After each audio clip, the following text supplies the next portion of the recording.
pleasure to introduce to you Arno Münster, Professor of Philosophy at the University of Picardie. He studied with Ernst Bloch at the University of Munster, 63-67. He taught philosophy in Germany, France, Brazil, and Italy. And he is the author of 30 books, many of which have been translated in several languages, mainly on Bloch, but also on Sartre, Arno, Adorno, André Gide, and many more. Professor Münster will be talking today about concrete utopia, consciousness and anticipation, and praxis.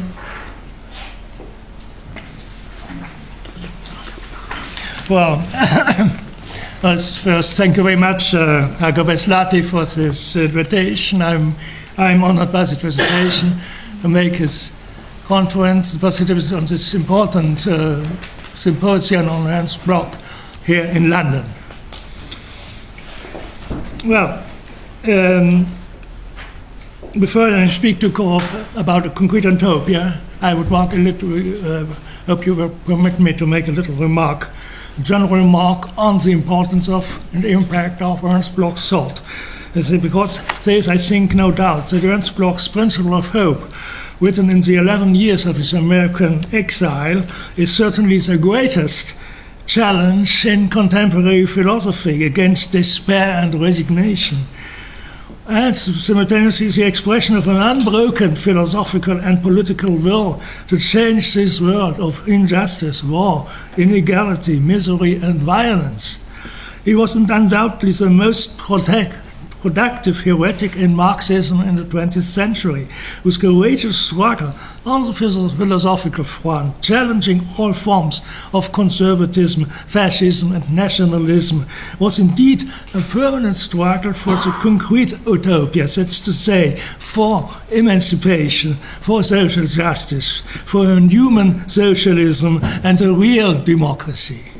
But it was also a struggle against the dangerous consequences of dogmatization of Marxism, of a too radical identification of socialism with the state and its bureaucracy, and against all forms of domination, where human beings are systematically suffering repression, exploitation, and humiliation, as it is the case in capitalism. Oscar Negt underlined in August 1977, as during the funeral of Ernst Bloch at Tübingen, for Ernst Bloch, not only truth, but also hope and utopia are concrete, but the general revolutionary process upon which Bloch put all his hope, with his subversive work of a mole resembling to Hegel, is deducing its human content from the particularity, that's to say, from the emancipation of man. For him, the signal of the trumpets in Beethoven's Fidelio is not only an aesthetical symbol, it is the expression of the hope of a particular human being to be liberated from imprisonment, from violence and immediate oppression. It is also the categorical imperative of the unique and possible political behavior deserving of man, that's to say, of the resolution to reverse all the conditions where the human beings are humiliated, subjugated, abandoned, and contemplated. This was this vision of emancipation of the suffering mankind, linked to the horizon of and to the figures of concrete utopia, and to the theory of the realization of utopian, not yet conscious images present in the anticipating consciousness, and to a conception of praxis mediated by the concept of possibility, which Ernst Bloch unfolds in his great trilogy, The Principle of Hope, this great encyclopedia of utopian dreams and realizations in philosophy, in architecture, in the history of music, and so on. and the militant optimism which serves as support to this magnum opus is really contrasting with the Marxism of melancholy and pessimism of civilization of Walter Benjamin and the Frankfurt School of Philosophy and Sociology. It is also challenging the philosophical relativism of Georg Simmel in spite of the personal friendship of several years which has existed between the two philosophers, but which ended definitively in August 1914.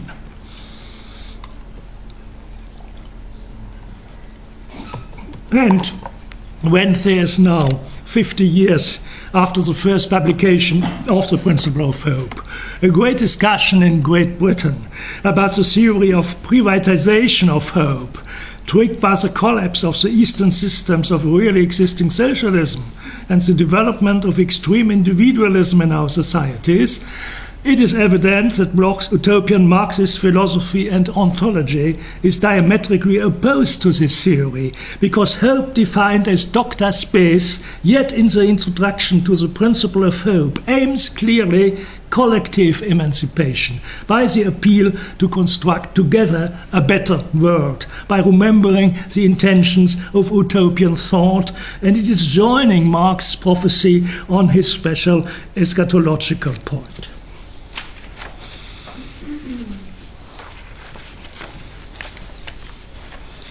Indeed, Bloch has dedicated his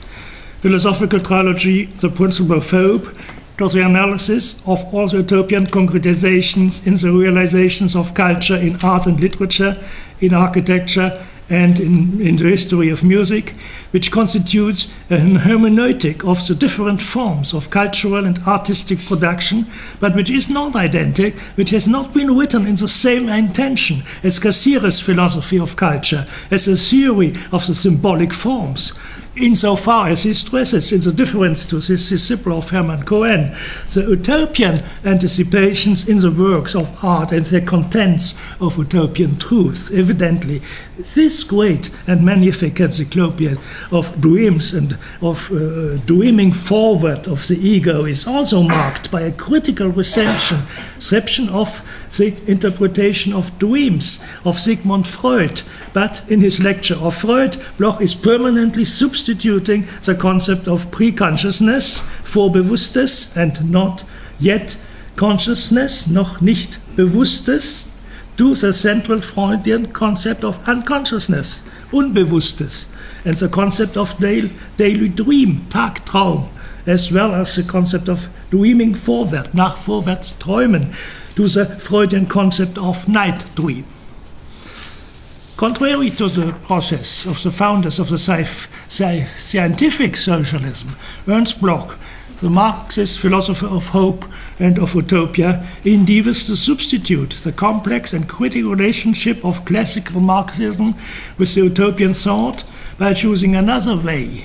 underlining the positive function of the utopian consciousness and the pre-Marxist utopian thought in general,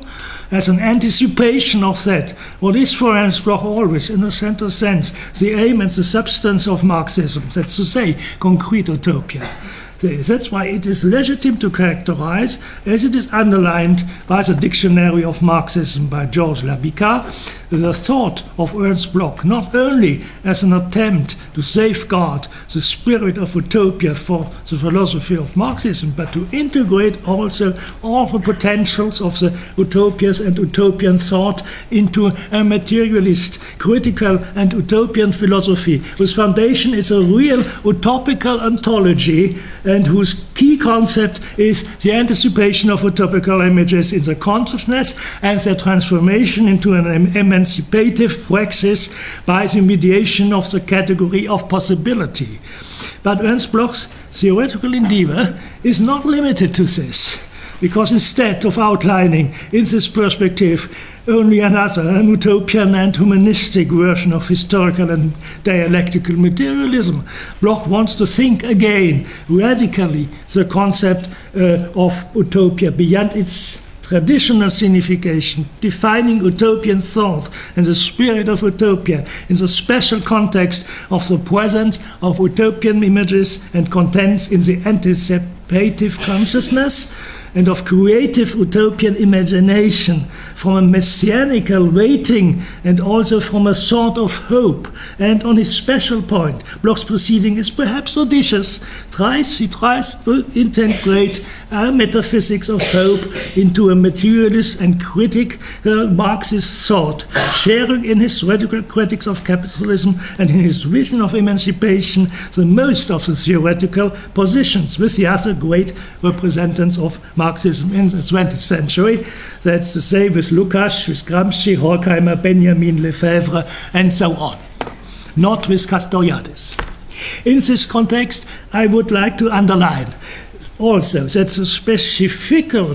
Blochian concept of concrete utopia is deploying itself essentially in Bloch's work in the threefold dimension. That's to say, in an ethical and a political and aesthetical dimension, where each one claims the concretization of the dream of a better world, of a better life, without exploitation and alienation, and of a new, really just and fraternal society. In its aesthetical dimension, this utopian will is directly connected, for example, in the great chapter of the Principle of Hope dedicated to utopias in architecture, to a new will of art founded on utopical imagination, evoking, for example, the figurative paintings of Pompeii or the drawings of the medieval lodges, which are used for the construction of the Gothic cathedrals. Bloch underlines that in their activity, the artists and architects have been always led by an utopical image of the building they were constructing, and by a will of perfectionism. In this way, the construction of the Gothic cathedrals was always a construction based on the canons of perfection by consideration of a symbolic model on which they believed. And this model was leading them in the execution, to the execution of the work. It constituted itself the rule of the magistral rules themselves. It then affirms Bloch, quotation, the great will of architectural art, which was precisely conducting to the great projects of the radiant cities, was in every particular case the same as a symbolic intention which was traditionally always present in the ideology of the ancient craftsmen of construction. So this Bloch describes this in the second volume of the Principle of Hope, page 323. Well, the question was, therefore, to approach an imaginated existence considered as paradigmatic and to grasp it in the representation destined to reflect it. By evidencing this paradigm of concrete utopian imagination, Ernst Bloch wants to underline a priori that, for example, the columns of the stones of the Druids, the Babylonian ziggurats, the Egyptian pyramids, the Greek temples, the Roman squares, as well as the slave markets in the form of a circle, they obeyed all with their respective symbols to other imperatives as the imperatives of the matter, of the technique, and of the immediate aim, and that the Gothic cathedral was not an exception to these imperatives. And in connection with it, he underlines also that in the case, for example, of the construction lodges in the Middle Ages, the magic formula to which all these lodges believed and which was permitting the realization of the utopical building expresses a priori the attempt to imitate a cosmic or crystal morph edifice building considered to be supremely perfect. He insists on the fact that the construction of the first Christian basilicas had been very influenced by the first sketches of the Temple of Solomon, of the Kabbalah, even yet 1 century after its destruction, and that the medieval lodges of construction considered it as a sacred model of architecture par excellence. There's a Gothic art imitates the architecture of the tree of life, the planified cities, underlines Bloch, as well as the ideal cities of the utopias, express the utopia of geometrical clearness of the new bourgeois urbanism. If Ernst Bloch insists so much in his analysis of utopian thought and realization in architecture, in art and music, on the utopian function of creative imagination,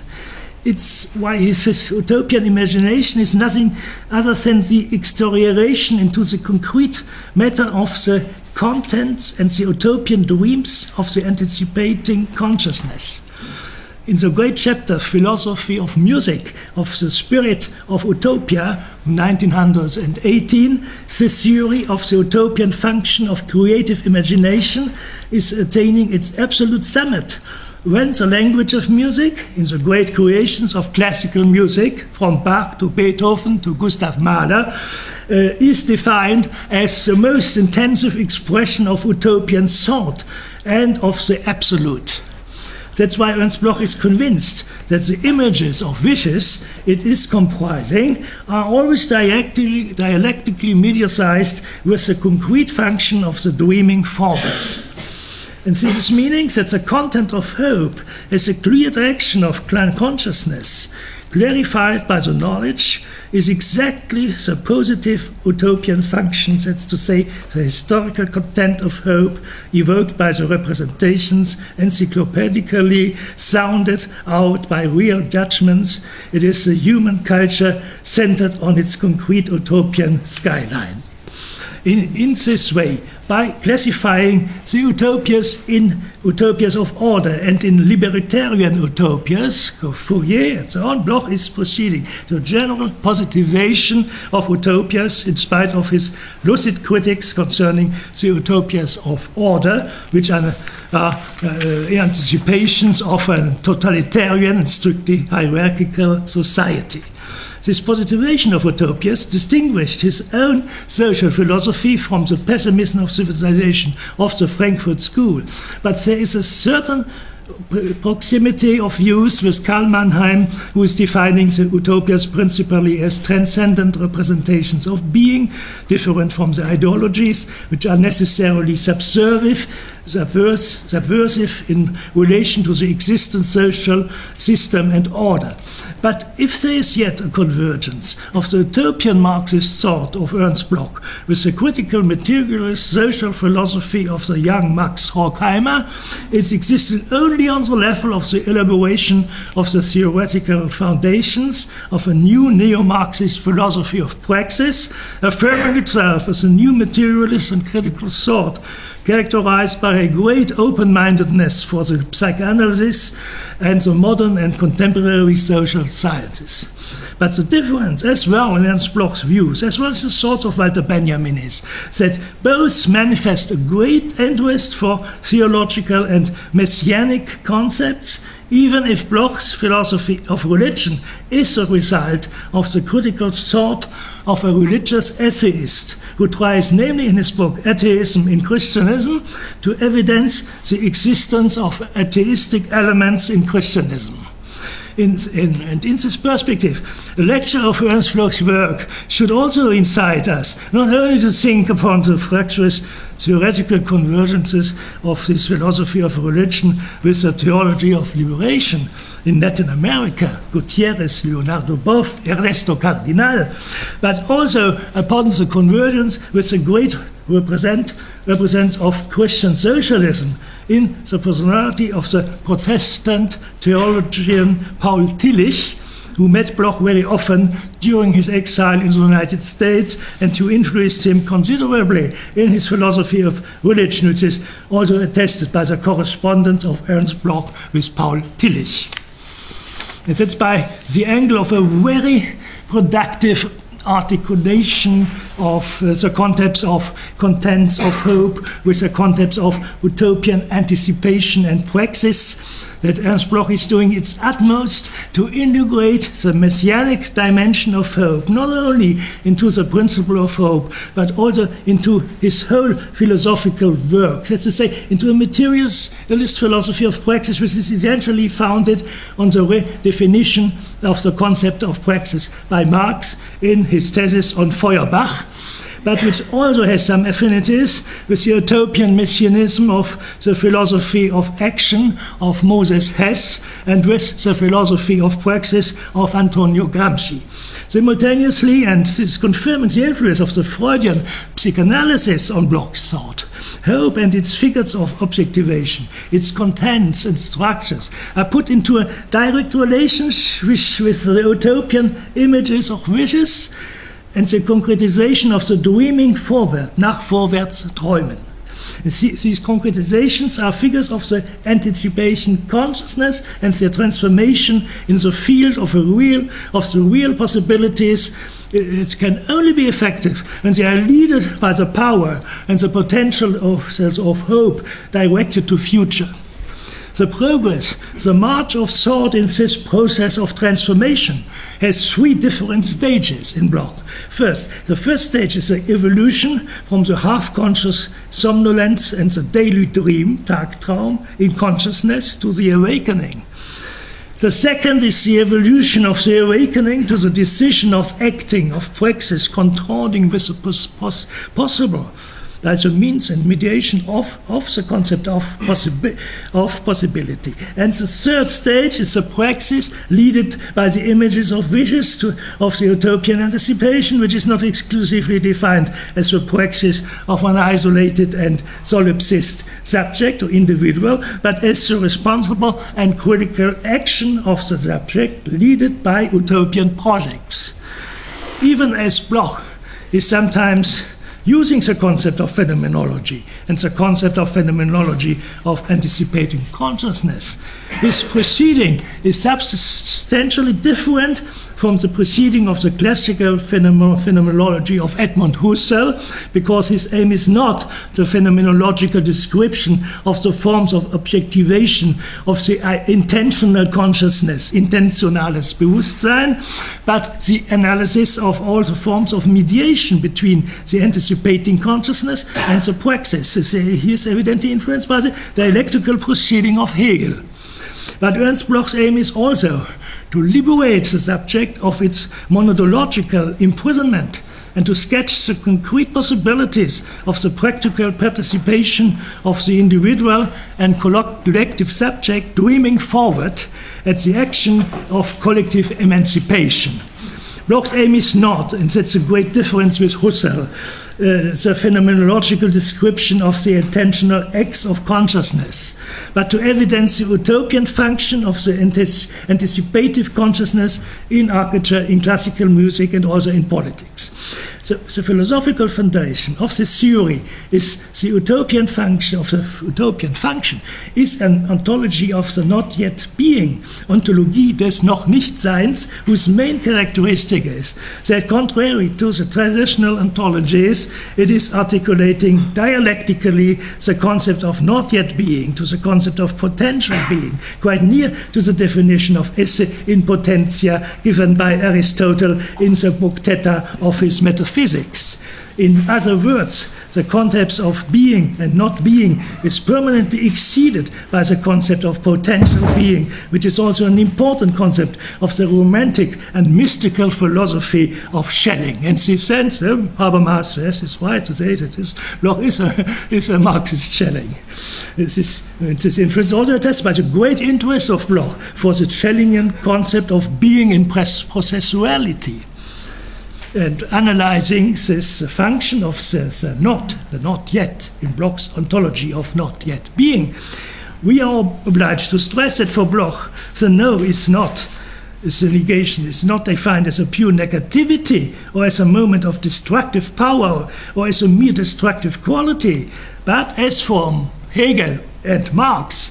as a relatively negative and simultaneous productive force, a force pregnant of future, That's to say, something which Bloch designs also as something gestative below all development, where the negation is always pushing forward in a dialectical and utopian manner, in the process of being. It has a very limited quality of destruction in proportion to its presence in the materialist dialectics as a contradiction which is dissolving the becoming, being. But this contradiction does not produce the unique assumption of development in a given spatio-temporal framework, but it is manifesting itself as a permanent contradiction in proportion to what is every time determined and realized has necessarily to become, at each degree of the becoming, being, its own limit, because, as Bloch underlines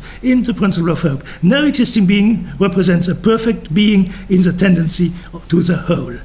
In other words, Ernst Bloch is appropriated the Hegelian Marxist methodology of dialectics in the manner that no being can anymore be thought as a congealed form and without its costing modern moment of the negative, of the no or the not yet. And at the same time, this ontological moment of the not yet gets confused in Bloch's thought with the final subject, that's to say with the waiting effect of the subject, in the manner that the processual quality of being becomes the material foundation of the realization, of the utopianization of the waiting effect of hope. It is a dialectical link between these two entities, mediatized by the category of possibility, which makes possible the transformation of the world in the horizon of the utopical qualities, which is it included tendentially, underlines Bloch, in order to construct a better world. And putting this dialectics in the center of his thought, Ernst Bloch outlines really a new philosophy of praxis, which is enriching considerably, in this perspective, the neo-Marxist theory of emancipation and praxis in the 20th century. In this original utopian philosophy of praxis, Marx is really very present, but only and exclusively as the author of the 11 theses on Feuerbach, culminating in the slogan, until now the philosophers limited themselves to interpret the world, now the moment has come to change, to transform it. The slogan had been posted in great letters on the wall of the central building of the Humboldt University in the center of Berlin during the 40 years of the existence of the German Democratic Republic. In this context, I would like to stress that Ernst Bloch, even when he had accepted during the first years of his activity as professor of history, of philosophy, and director of the Philosophical Institute of the Karl Marx University at Leipzig, the role of being the official philosophical representative of the regime, as Bertolt Brecht and Anna Segers for literature, and as Hans Eisler for the music, he has never been a member of the East German Communist Party, and that he was also prudently, carefully leaning since 1953 the left democratic opposition in the GDR against the Stalinist policy of Walter Ulbricht, leading the group of East German dissidents around Wolfgang Hager, professor of sociology at the Humboldt University at East Berlin, who was arrested in November 1956. So I would like to finish with a quotation of a paragraph of this important speech Ernst Bloch pronounced on May 18, 1968, at the great theater of Trevira, by the occasion of the 115th anniversary of the birth of Karl Marx. Bloch's quotation. Very humanism corresponds to the paradox for all empirists, which calls itself since the 20s concrete utopia. This is only apparently a contradiction in adjecto, but a foundation of the utopic in the concrete opening of the matter of history, in the matter nature itself. as an objective and real possibility which surrounds the real by an enormous latency, by attributing the authentic potentiality of the world to the power of human hope.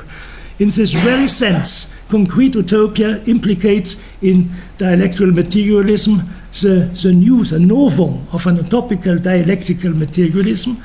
in order not to close against the given promises the perspectives of the aim. There's a quite large field which is occupied by the matter as being in possibility and as potentially in gestation forward to new modes of being, stretching out to the naturalization of human and the humanization of nature, as Marx underlines it in the philosophical economical manuscripts of 1844, with regard to the absence of far aims. In other words, the inhumanity of our world has certainly again much to fear from an authentic anniversary of Marxism. No more relations of master and slaves. That was it. What is good and right might finally shout a relief for having obtained liberty without the business, an ethic without master and slave, and an art without belief, illusion, and superstition. This might finally conduct us, concludes Bloch, by occasion of this bicentenary of the birth of Marx, to a commemoration, to a concrete festival, which should no more coincide with the rebellion of the black people, the starvation in India, or with the revival of fascism. Prometheus said the young Dr. Marx is the most noble saint in the philosophical calendar. He wanted to say that he shall not be nailed once again on the rock or on the cross. On the contrary, quod erit demonstrantum, what has to be proved. Thank you.